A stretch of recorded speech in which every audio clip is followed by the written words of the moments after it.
USS Colorado was the lead ship in a new iteration of the standard type of battleship. Same speed, same agility, but the US Navy had finally prevailed in its argument for 16-inch instead of 14-inch guns.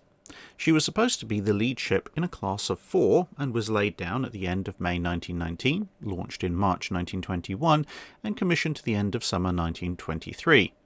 But by this point one of her sisters, USS Washington, had ironically enough run afoul of the Washington Naval Treaty.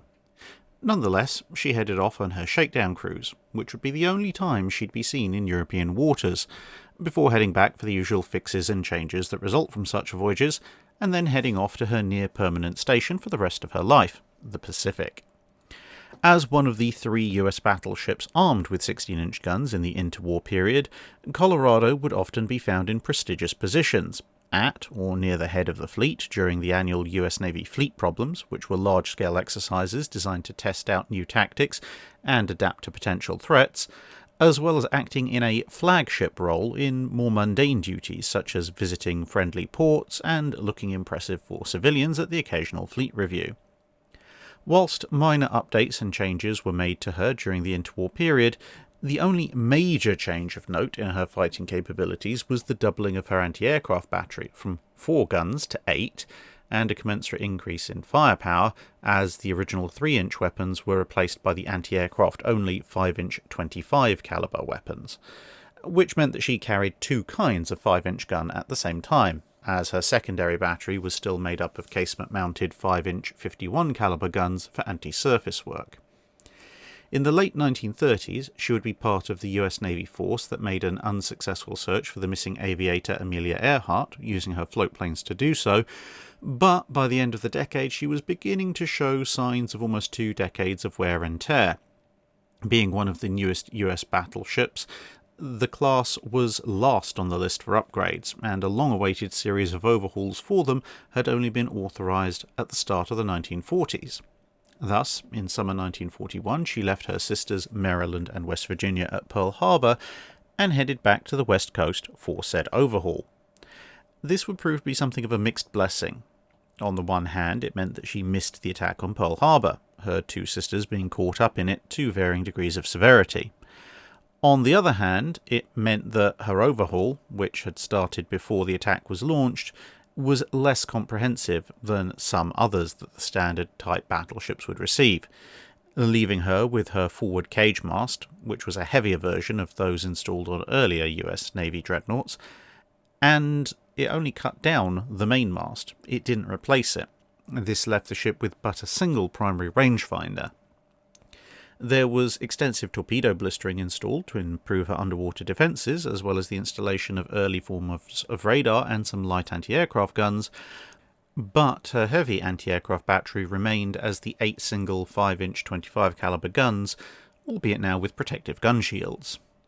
In this format she would spend most of 1942 protecting the US West Coast, mostly just to reassure the general populace, before deploying at the end of the year into the active part of the Pacific Theatre, at first as containment against further Japanese advances, and then starting in late 1943 as part of the US Navy's counter-offensive, primarily serving as a shore bombardment vessel.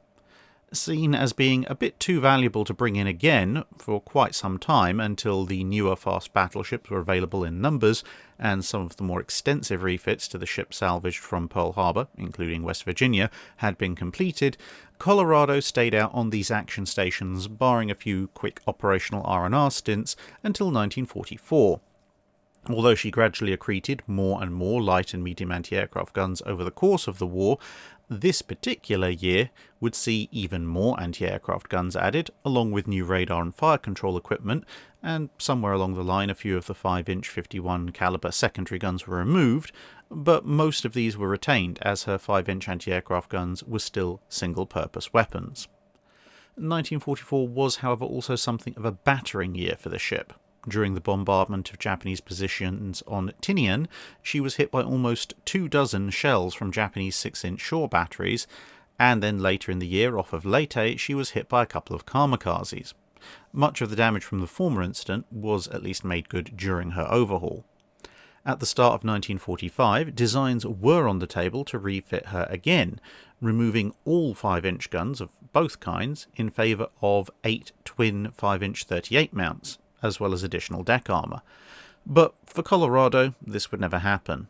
Although damaged again, this time by friendly fire, it wasn't bad enough to keep her off the front lines, whilst Maryland was hit badly enough by kamikazes to warrant a return to the US and receipt of at least part of this kind of refit, thus leaving Colorado as the only one of her class by the end of the war with a mixed secondary battery. After the near-obligatory magic carpet runs returning US troops home, Colorado was deactivated shortly after the war. But, despite being significantly less capable than the fast battleships, and even her sister ships, she wasn't actually sent to the scrapyard until the end of the 1950s. That's it for this video. Thanks for watching. If you have a comment or suggestion for a ship to review, let us know in the comments below.